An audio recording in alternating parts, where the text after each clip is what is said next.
여러분 안녕하십니까? 이경주입니다. 북한의 최고인민회의 대의원 선거에 해당하는 한국의 국회의원 선거가 오는 4월 15일에 열립니다. 이 선거에 태영호 전 영국 주재 북한 대사관 공사가 미래통합당 국회의원 후보로 출마하기로 했습니다. 특히 탈북민 출신이 지역구 후보로 출마하는 건 처음이라 눈길을 끌고 있습니다. 미래통합당은 탈북 인권운동가 지성호 씨도 영입했는데요. 두 사람의 행보가 북한 주민들에게 어떤 영향을 미칠지 살펴봅니다. 한편 신종 코로나 바이러스 차단을 위해 북한 당국이 국경 봉쇄를 지속하고 있는 가운데 북한 내 휘발유 가격이 급격히 오른 것으로 알려졌습니다. 오늘도 국민통일방송 데일리 NK 이광백 대표님과 함께 북한 안팎의 정세를 짚어봅니다. 오는 4월 한국의 국회의원 선거를 앞두고 야당인 미래통합당에서 태영호 전 영국 주재 북한 공사와 탈북민 지성호 씨를 영입했습니다. 먼저 이 두 사람이 어떤 분들인지 소개 좀 부탁드릴게요. 태영호 전 북한 영국 공사부터 소개를 할게요. 1962년생입니다. 평안남도 평양에서 출생을 했는데요. 북한 외무성의 유럽국 부국장을 했었고요. 또 영국 북한 대사관 공사를 지낸 인물입니다. 사실은 본인보다 이 방송을 듣는 북한 주민들은 아마 이 태영호 공사의 부인을 더 잘 알고 있을 수도 있어요. 부인은 오혜선 씨. 근데 이제 이분이 왜 유명하냐 하면 작은 할아버지가 김일성 빨치산 동료인 이른바 노동당 군사부장이었던 오백용 씨입니다. 그러니까 오백용의 어떻게 보면 손잡벌이 되는 거예요. 그리고 이제 형부, 오혜선의 형부가 주영길 조선직업 총동맹 중앙위원장, 지금 현직입니다. 그래서 이분이 오히려 훨씬 더 잘 알려져 있는 그런 인물이라고 봐야 되겠는데요. 태영호 공사는 지난 2016년 7월 가족과 함께 한국에 입국을 했습니다. 여러 가지 이유가 있겠지만 태공사가 밝힌 한국에 입국한 가장 큰 이유는 가족의 행복 그리고 아이들의 교육 문제였습니다. 런던에서 열심히 공부를 하고 있는데 다시 북한으로 소환을 받았었어요. 그 시점에. 근데 다시 거기로 돌아가는 것을 아이들도 너무 힘들어했고 본인이 생각하기에도 아이들에게 좋은 교육을 또 미래를 위해서 한국행을 결단하자 이렇게 해서 한국에 온 분입니다. 그리고 이제 책을 하나 썼는데요. 3층 서기실의 암호라는 책이에요. 그래서 이제 자신의 외교관 경험, 자신이 또 왜 탈북을 결심하고 한국에 왔는가 이런 내용들을 쓴 책이 유명합니다. 그리고 이제 지성호 씨, 이분은 탈북 인권운동가로 알려진 인물인데요. 1982년에 함경북도 회령에서 출생을 했습니다. 식량난이 한참 심하던 1996년쯤에 화물열차에서 이제 석탄을 훔쳐가지고 이제 그것을 이제 사람 팔아가지고 이제 근근히 먹고 살던 이런 꽃제비 아이들 출신이에요. 근데 이제 석탄을 막 훔치고 기차 위에 탔는데 너무 많이 굶주리다 보니까 탈진을 한 거예요. 그래서 깜빡 그 차 위에서 정신을 잃었던 거죠. 기절을 했는데 떨어졌습니다. 달리던 열차 위에서 떨어진 거예요. 그래가지고 그 기차 바퀴에 왼 팔과 왼 다리를 잃었던 사람이에요. 그래서 목발을 짚고 이제 나중에 탈출을 하게 됩니다. 이 지성호 씨가 유명했던 것은 2018년 1월에 도널드 트럼프 미국 대통령이 의회에서 국정연설을 했는데 거기에 이 지성호 씨를 초대합니다. 그래가지고 지성호 씨를 소개를 해요. 섬뜩한 북한 정권에 대한 또 한 명의 목격자다 이렇게 이제 소개를 했고 지성호 씨는 이제 그 소개를 받고 목발을 머리 위로 이제 막 이렇게 불끈 들고 기립박수를 받았는데 그 장면이 전 세계에 생중계가 됐습니다. 이제 그때 유명해진 인사입니다. 지난 19대 국회에서는 탈북민 조명철 씨가 새누리당 비례대표 의원을 지낸 적이 있습니다. 이번에 태영호 전 공사는 지역구에 출마하겠다 이런 입장을 밝혀서 주목을 받았는데요. 비례대표가 아니라 이렇게 지역구에 출마하려는 이유가 있을까요? 글쎄요. 태공사가 밝힌 내가 정치를 하겠다는 이유를 몇 가지만 일단 소개를 한번 해볼게요. 첫째는 선거일이 4월 15일이다. 북한에서는 김일성이 태어난 날이다. 이렇게 밝혔고요. 김일성 생일에 북한 주민들이 저를 통해서 대한민국 국민들은 자유로운 선거로 국회의원을 선택할 수 있는 나라다 하는 것을 알리고 싶다. 이렇게 이제 주장을 했고요. 또 평생을 북한의 외교관으로 활동했던 태용호 같은 사람도 대한민국의 헌법기관인 국회의원으로 또 대한민국 국민들에 의해서 직접 선출되는 지역의 대표자로 일할 수 있다는 사실을 북한 주민에게 알리고 싶다. 만약 그것을 북한 주민과 엘리트들이 확인하는 순간 우리가 바라는 진정한 통일은 성큼 한 걸음 더 다가올 것이라고 믿는다. 이렇게 주장을 했습니다. 이제 이 얘기는 사실 아까 얘기했던 것처럼 열심히 정신이 되기 위해서 치열하게 노력하는 모습을 보여주고 싶고 또 그것을 북한 주민에게 알리고 싶다는 그런 뜻 같아요. 그럼 이제 두 번째 이유는 그겁니다. 대한민국의 그 어느 누구보다도 북한 체제와 정권에 대해서 자기는 깊이 알고 있다. 근데 이런 경험과 전문성을 바탕으로 대한민국 정부가 이 통일 정책을 펼칠 때 무조건 퍼주기 방식 아니 무조건 북한과 대결해야 된다 이런 방식 이런 거 말고 네. 자유민주적인 어떤 기본 질서에 입각하면서도 남과 북의 진정한 평화 통일을 위한 현실적인 통일 정책이 자기는 있다고 생각한다. 그래서 그런 것을 하기 위한 구체적인 어떤 대안을 세우는데 내가 뭔가 기억할 수 있지 않겠느냐 이제 이런 차원에서 국회의원에 출마했다고 그 이유를 밝혔습니다. 이 미래통합당에서 굳이 이 탈북민들을 국회의원 선거에 출마시키려는 이유가 있을 것 같은데요. 아까 태용공사가 두 번째 이유를 밝혔잖아요. 네. 그러니까 문재인 정부가 하는 대북 정책에 대해서 아마 태공사는 조금 비판적인 것 같아요. 그러니까 너무 무한정 퍼주기 또는 북한 정권 눈치 보기 식의 그런 저자세 대북 정책으로는 북한의 핵 문제를 풀든 아니면 건강한 남북 관계로 나아가는 모두 다 그런 방식은 좀 바람직하지 않다고 보는 것 같아요. 네. 아마 그 미래통합당도 문재인 정부의 대북 정책을 태용공사와 비슷하게 평가하는 듯합니다. 그래서 문재인 정부 대북 정책에 대한 대안을 마련할 때 태용공사는 좋은 어떤 그런 대안을 마련할 수 있는 인물로 비춰졌을 것 같아요. 그래서 문재인 정부 대북 정책의 문제점을 비판하고 그 새로운 해법 이런 것들을 제안하는 사람으로서는 아마 태공사만한 사람이 없지 않느냐 이런 이유 때문에 아마 지금 출마를 시키려고 하는 것 같습니다. 네. 이런 가운데 지금 북한 당국은 지성호 씨에 대한 비난을 쏟아냈습니다. 네. 아무래도 활동을 위축시키려고 비난을 한 걸로 봐도 되는 걸까요? 글쎄요. 일단 대외 선전 매체 우리민족끼리가 13일 날 그 비난 기사를 실었는데요. 잔인하고 포악스러운 인간 추물이다 이렇게 아주 원색적으로 비난을 했어요. 네. 한 대목을 더 읽어주자면 사회와 집단 앞에 수많은 죄를 지은 것으로 더 이상 우리 공화국의 밝은 하늘 아래에서 머리를 들고 살 수 없게 되자. 이건 뭐 북한에서 많은 죄를 저질러서 못 살게 됐다. 그래서 2006년 7월 자기를 키워준 조국을 배반하고 가족까지 내버린 채 월남 도주한 범죄자다. 인간 쓰레기다. 이제 이런 식으로 비난을 했어요. 근데 이제 이걸로 그 지성호 대표의 활동을 위축시키려고 할 것이냐? 글쎄요. 의도가 실제 있는지는 모르겠습니다만 제가 볼 때는 효과는 거의 없어 보이고요. 네. 이미 뭐 적극적으로 인권운동을 하고 있는 사람이고 북한 당국이 뭐라고 하든 그리고 또 정치활동까지 결심하고 있는 사람이기 때문에 그것 때문에 위축될 가능성은 거의 없어서 의도가 있다 해도 효과는 없을 것 같고요. 그러나 그거 말고도 또 다른 의도가 있을 것 같아요. 첫 번째, 한국 사람에게 주는 메시지가 있을 수 있어요. 지성호는 문제가 많은 사람이니까 그 사람을 정치인이 되게 해서는 안 된다. 이런 메시지를 한국 주민에게 줄 수 있잖아요. 그리고 두 번째, 이건 좀 간접적인 건데요.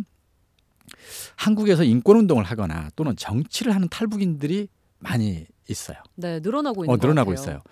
근데 그런 사람들이 일부 또 실제 정치인이 되기도 하고 사회적 인정을 받고 이런 모습을 만약에 북에 있는 사람이 본다면 어떤 생각이 들까? 다 죽는다고 했는데 저기 갔더니 다 죽지도 않을 뿐만 아니라 정말 자유를 위해서 또 뭔가를 위해서 열심히 뭔가를 하고 또 그걸 통해서 인정받고 또는 성공하고 또 경제적으로도 많이 이런 모습을 보면 북한 주민들이 그 모습을 통해서 뭔가를 동경할 수도 있거든요. 그렇죠. 이것을 사전에 차단하기 위한 이런 의도도 복합적으로 있을 것 같습니다. 네. 그리고 북한 당국이 태영호 전 공사의 스마트폰을 해킹한 사실도 알려졌습니다. 네. 태공사뿐만 아니라 이 한국에서 북한 인권운동을 하고 있는 탈북민 단체 관계자에 대한 공격이 계속적으로 이루어지고 있다고 하죠. 네, 사실 뭐 태용공사뿐만이 아니죠. 탈북인 인권운동가 그리고 북한 인권 단체 대표라든가 회원들까지 또 북한 언론 단체 기자들까지 그리고 이제 심지어 북한 문제를 그냥 전문적으로 연구하는 학자들까지도 다 이 대상으로 지속적으로 해킹 시도를 지금 몇 년째 계속 해오고 있습니다. 네. 태용공사도 이제 그 중에 한 분일 뿐이죠. 그리고 해킹 방법도 대단히 다양해요. 가장 많은 방법은 이메일을 주고받는 거예요. 그 해킹 그 파일이 담긴 이메일을 이 아까 그런 대상자들에게 보내서 그 사람이 그 이메일을 클릭해 보게 만드는 겁니다. 아, 클릭하면 바로 해킹당하는 건가요? 그렇죠. 그렇게 해서 그 사람들이 컴퓨터라든가 아니면 그 사람들이 가지고 있는 스마트폰에 그 정보를 탈취해가는 방식의 해킹이 가장 많습니다. 그리고 이제 두 번째는 이메일 말고도 카카오톡 같은 메신저를 이용해서도 똑같이 정보를 탈취해가고 있습니다. 아, 똑같이 메시지를 열면 그렇죠. 해킹당하는 수법이요. 카카오톡 같은 경우는 매우 구체적입니다. 예를 들면 누구누구 기자님, 이름까지 명시해서 누구누구 기자님 요즘 기사 잘 보고 있는데 제가 좋은 뉴스를 제보해 줄 테니 한번 참고하세요. 이런 식의 카톡 내용이 오기도 합니다. 열어볼 법하네요. 열어볼 법하죠. 근데 여는 순간 역시 마찬가지로 그 스마트폰에 있는 정보를 고스란히 탈취해 가게 됩니다. 근데 이제 문제는 이 스마트폰이나 컴퓨터에서 그 북한의 해킹 당국이 노리고 있는 정보가 주로 어떤 거냐. 북한 문제와 관련된 주요 인사나 탈북인들의 연락처를 중심으로 한 신상 정보, 이게 가장 많이 그 사람들이 원하는 정보로 지금 추정이 되고 있습니다. 그리고 두 번째, 활동 정보. 특히 스마트폰에 보면 일정표가 많아요. 요즘에 그 스마트폰 일정표에 다 그렇죠. 자기 스케줄을 거기다 넣어놓잖아요. 몇 월 며칠 날 어디 가서 뭐 하고 이런 게 다 들어간단 말이에요. 그러면 그걸 다 이 활동 정보를 입수가 가능합니다. 스마트폰을 해킹하게 되면. 그래서 지금 확인되지는 않았지만 예를 들어서 탈북인 가운데 누군가가 중국을 간다. 그러면 중국 가는 날짜라든가 뭐 비행기 번호 뭐 이런 것을 그 칼렌더에 만약에 적어 놓는다면 그걸 사전에 중국 해커들이 알 수가 있습니다. 몇 월 며칠 날 중국에 들어오는구나. 또는 나가는구나. 이런 것들 또는 미국으로 가는구나. 이런 것들을 알 수가 있어요. 이런 정보는 대단히 위험한 정보라고 판단이 됩니다. 예.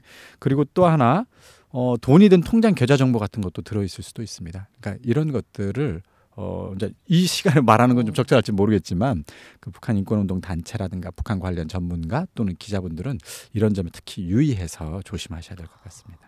네, 더욱 조심해야 될 것 같습니다. 앞으로 태정공사는 지역구 후보로 출마할 계획이고요. 지성호 나우대표는 비례대표 후보로 나올 가능성이 큰데요.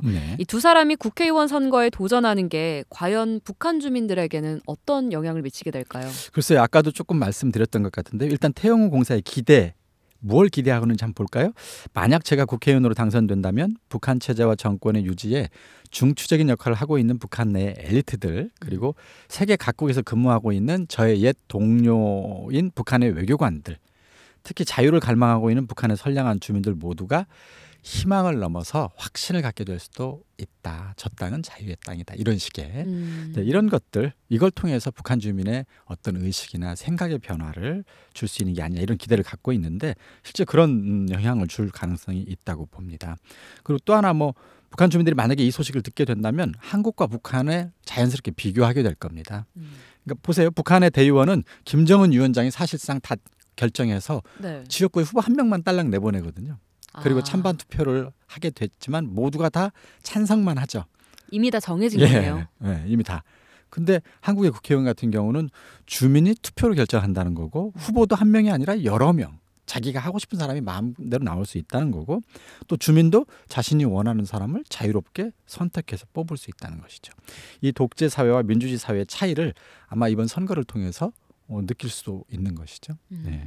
그리고 한 가지를 더 덧붙이자면요. 북한 주민들은 탈북하는 사람들은 다 죽는다. 이런 얘기를 늘 북한 당국으로부터 듣는다 그래요. 그런데 아까 얘기했던 것처럼 남한에 정착해서 살고 있고 또 그 가운데 일부는 정치적으로 성공하고 또 경제적으로도 큰 성공을 거두고 이런 모습을 보게 될 겁니다. 그거 자체가 아마 북한 주민들의 의식 변화에 굉장히 중요한 영향을 주겠죠. 이번엔 북한 내부 소식 알아보겠습니다. 최근 신종 코로나 바이러스로 인한 북한 당국의 국경 봉쇄로 휘발유 가격이 급격히 오른 것으로 알려졌습니다. 가격이 얼마나 올랐나요? 네, 지금 휘발유 양강도 소식통인데요. 16일 날 데일리 NK에 제보를 해왔어요. 이 내용만 보자면 휘발유 1kg당 가격이 지난달에는 평균 한 13,000원 정도 됐는데 이번 달에 16,500원이 됐다. 그러니까 평균 한 3,500원 정도 올랐다. 이제 이런 제보였어요. 사실 그전에는 대북 제재를 했음에도 불구하고 휘발유 가격이 크게 오르지 않았었다고 합니다. 1월 중순까지만 해도 휘발유 가격이 1kg에 한 12,800원 수준이었는데 지금은 16,500원이니까요. 꽤 많이 지금 한 3, 4천 원 정도 올랐다고 이렇게 봐야 될 것 같습니다. 네, 그 정도로 국경봉쇄 여파가 크긴 큰가 보네요. 사실은 2017년에도 유엔 안보리 대북 제재가 좀 강화됐을 때 석유 네. 관련 제품의 대북 수출 제한 결정을 내린 적이 있었어요. 그때는 이제 국경 봉쇄를 하지는 않았지만, 네. 근데 그때도 사실 가격이 크게 오르기는 했었어요. 어. 그래서 한 2만 원 정도 상승한 적은 있었습니다. 그래서 가격이 오르는 요인이 반드시 국경 봉쇄라고는 단언할 수 없지만, 그러나 이제 그때만 해도 사실 한 달에서 두 달 정도가 지나고 나서는 바로 정상 가격으로 가격이 안정화되거든요. 네. 근데 이제 2017년 초부터 올해까지 평균 가격이 한 13,000원에서 15,000원 사이를 계속해서 한 지금 3년간 유지를 해오고 있는 상황이었는데, 이번에 가격이 좀 크게 오른 겁니다. 이걸 보면 사실 그 북중 국경 차단, 그 코로나 바이러스 확산 방지를 위한 그 북중 국경 차단이 가장 큰 요인으로 일단 지적이 되고요. 또 하나, 사실 국경을 차단했다 하더라도 북한의 석유 밀수는 예전에도 계속 됐었어요. 제재가 있던 때에도. 근데 이제 국경 차단을 하면서 아마 밀수도 사실상 거의 중단한 것 같아요. 기존의 이 석유 밀수 같은 경우는 네. 거의 북한 당국이 주도했다고 합니다. 근데 이번에 이제 북한 당국이 국경 차단을 하면서 당국이 주도하는 밀수도 동시에 중단됐을 것으로 지금 추정되기 때문에 가격이 크게 오르고 있는 게 아닌가, 이렇게 지금 알려지고 있습니다. 지금 북중 국경이 차단되면서 북한 내 물가가 오르고 있는 것으로 알려져 있는데요. 이 휘발유 가격까지 상승하면서 불안이 좀 커질 것 같습니다. 네네. 북한 주민들 사이의 반응은 실제로 어떤가요? 네, 일단 북한 내부 통신원이 들려주고 있는 북한 주민들의 이야기를 한 몇 대목만 들려드릴게요. 첫 네. 번째가, 총으로도 틀어막지 못한 밀무역을 비루스가 꽁꽁 막았다. 이게 비루스는 뭐 우리로 하면 바이러스 정도 되겠네요. 그러니까 바이러스가 밀무역까지 꽁꽁 막았다. 옛날에는 총을 쏴도 밀무역을 했는데 네. 지금은 밀무역 못 하나 봐요. 밀무역까지 꽁꽁 막았다, 이런 뜻인 것 같고요. 두 번째, 전염병에 걸리면 버는 것보다 쓰는 것이 많고 죽을 수도 있기 때문에 밀수를 꺼리고 있다. 이제 이게 왜 이런 얘기가 나오고 있냐면요. 네. 가격이 막 오르고 있잖아요. 그러면 그렇죠. 이제 눈치 빠른 사람들은 밀무역이라도 해서 얼른 석유라든가 뭔가를 수출하고 가격이 오른 품목을 수출하면 이럴 때 돈을 크게 벌 수 있잖아요. 그렇죠. 근데 이제 그렇게 하는 사람이 거의 없나 봅니다. 그러니까 전염병이라는 것이 일단 생각보다 심각하다고 다들 지금 알고 있기 때문에, 또 국가도 단속이 너무 심하고, 그래서 그것도 지금 어려운 상황인 것 같고요. 또 세 번째는 현재 휘발유 가격이 상당히 오른 상태라고 하지만 2017년 9월 2만 1,600원까지 올랐던 경험이 있다. 그래서 우리가 겁을 먹을 정도는 아니다, 이런 주민 반응도 있어요. 그래서 좀 그때가 이제 2만 1,600원, 지금이 16,000원대니까요. 네. 글쎄요, 북한 주민들이 이번 사태 때문에 아주 심각한 문제가 생길 것 같지는 않다, 뭐 이런 주장도 있습니다. 그리고 이제 또 하나 눈에 띄는 게, 유통이나 운수를 하는 기관, 사업소에서 지금 국가 석유 물량을 서로 빼돌리려고 지금 치열한 투쟁이 벌어지고 있다, 이런 주장도 있습니다. 그러니까 석유값이 오르니까 그 내에서 이 부족한 석유를 두고 지금 아마 권력 싸움을 서로 하고 있는 것 같은 이런 느낌도 듭니다. 그런데 대체로 종합을 해보면 경제가 어려워지는 상황은 맞는 것 같습니다. 그리고 그러나 북한 주민들의 대체적인 반응은 일단 전염병 사태가 가라앉기를 기다리는 수밖에는 없지 않느냐. 경제적으로 어려운 건 어려운 거지만 이런 분위기가 읽히고 있습니다. 네, 그 경제가 어려워지면서 북한 주민들에게 실제적인 타격이 있는 건 아니네요. 글쎄요, 실질적으로. 타격이 전혀 없는 건 아니겠지만 현재까지는 어느 정도 견딜 수 있는 타격으로 그렇게 이제 추정이 되고요. 또 견디고 있는 그런 분위기라고 보이는데, 문제는 얼마나 계속되냐겠죠. 이런 상황이 예를 들어서 한 달 또는 두 달 또는 3개월 이렇게 장기화된다면 그때는 북한 주민들도 굉장히 견디기 어려운 상황이 올 수도 있죠. 네. 예, 아무쪼록 신종 코로나 바이러스 확산이 더욱 퍼지지 않도록 바라보겠습니다. 잘 들었습니다. 오늘은 태영호 전 공사와 탈북민 지성호 씨의 한국 국회의원 선거 출마 소식을 살펴봤고요. 최근 북한에서 휘발유 가격이 급등한 원인에 대해 알아봤습니다.